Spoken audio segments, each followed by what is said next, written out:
આપણે બધા જાણીએ છીએ કે આપણી દુનિયા હવે ડિજિટલ થઈ ગઈ છે અને એની સાથે જ ટેક્સ વસૂલવાની રીત પણ બદલાઈ રહી છે.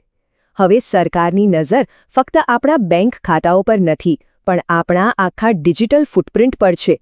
ઇન્કમ ટેક્સ ડિપાર્ટમેન્ટનો આ જે નવો ટેક્સમેન છે ને, એ ખરેખર તો એક ખૂબ જ પાવરફુલ AI છે. તો ચાલો આજે સમજીએ કે આ સિસ્ટમ કામ એડ્સ અને ઈમેલ વાંચશે.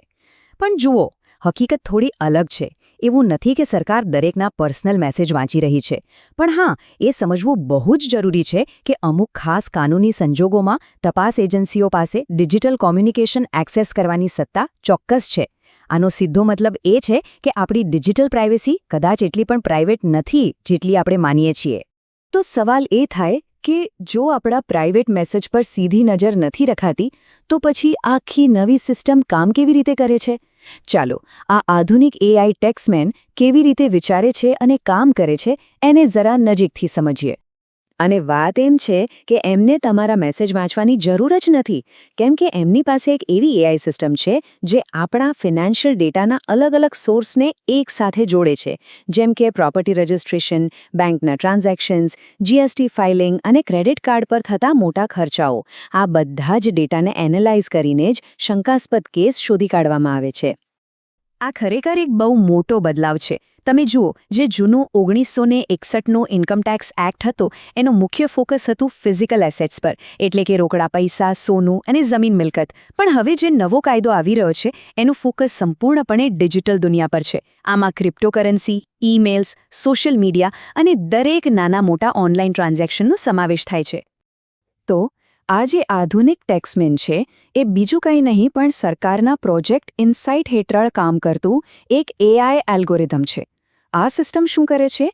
એ આપણા પાન કાર્ડ સાથે જોડાયેલા તમામ ફાઇનાન્શિયલ ડેટાને ઓટોમેટિકલી ચેક કરે છે અને જેવી એને આવક અને ખર્ચ વચ્ચે કોઈ ગરબડ દેખાય, એ તરત જ એક રેડ ફ્લેગ જનરેટ કરે છે. તો પછી આ AI સિસ્ટમ ક્યારે એલર્ટ થાય છે? એને કોઈના પર શંકા ક્યારે જાય છે? આના માટે એક ટર્મ વપરાય છે, લાઇફસ્ટાઇલ મિસમેચ. ચાલો સમજીએ કે આ AI ટ્રિગર શું છે. આને સમજવા માટે એક ત્રાજવાની કલ્પના કરો. ત્રાજવાના એક પૈડામાં છે આપણી ડિજિટલ ફૂટપ્રિન્ટ, એટલે કે સોશિયલ મીડિયા પર દેખાતી આપણી લાઇફસ્ટાઇલ, મોંઘી ગાડીઓ, ફોરેન ટ્રિપ્સ, લક્ઝરી આઇટમ્સ. અને બીજા પૈડામાં છે આપણું ઇન્કમ ટેક્સ રિટર્ન, એટલે કે ITR. હવે જો ખર્ચવાળું પૈડું આવકવાળા પૈડા કરતાં ઘણું વધારે ઝૂકી જાય, બસ એ જ સમયે AI એલ્ગોરિધમ સીધો ઇન્કમ ટેક્સ ડિપાર્ટમેન્ટને એલર્ટ મોકલી દે છે. આમાં કઈ કઈ વસ્તુઓ પર નજર રાખવામાં આવે છે? દાખલા તરીકે, સોશિયલ મીડિયા પર તમે મોંઘા વેકેશનની તસવીરો પોસ્ટ કરો છો, કોઈ લક્ઝરી ઘડિયાળ કે ગાડી ખરીદો છો, અથવા તો મોટા પ્રમાણમાં ક્રિપ્ટોકરન્સીમાં ઇન્વેસ્ટ કરો છો. આ બધું જ આપણી ડિજિટલ લાઇફસ્ટાઇલનો ભાગ છે અને AI આ બધા ડેટા પોઇન્ટ્સને જોડે છે. ઓકે, તો માની લો કે AI સિસ્ટમે એક રેડ ફ્લેગ જનરેટ કરી દીધો. એ પછી શું? આગળની પ્રોસેસ શું હોય છે? ચલો, હવે ફ્લેગ જનરેટ થવાથી લઈને તપાસ શરૂ થવા સુધીની આખી પ્રક્રિયાને સ્ટેપ બાય સ્ટેપ સમજીએ. આખી પ્રોસેસ મુખ્યત્વે 4 સ્ટેપ્સમાં થાય છે. સૌથી પહેલાં AI સિસ્ટમ આવક અને જીવનશૈલી વચ્ચેનો તફાવત, એટલે કે મિસમેચ શોધી કાઢે છે. બીજું, એ વ્યક્તિને હાઈ રિસ્ક તરીકે ફ્લેગ કરે છે. ત્રીજું, એ ફ્લેગના આધારે એક કાયદેસર વોરંટ ઇસ્યુ કરવામાં આવે છે. અને ચોથું અને છેલ્લું સ્ટેપ છે ડિજિટલ રેડ, જેમાં આપણી બધી જ ડિજિટલ સંપત્તિની ઊંડાણપૂર્વક તપાસ થાય છે. અને અહીંયા સેક્શન 247A સમજવો ખૂબ જ જરૂરી છે. આ કાયદો બહુ સ્પષ્ટ રીતે કહે છે કે ડિજિટલ સંપત્તિ અને ભૌતિક સંપત્તિ વચ્ચે કોઈ જ ફરક નથી.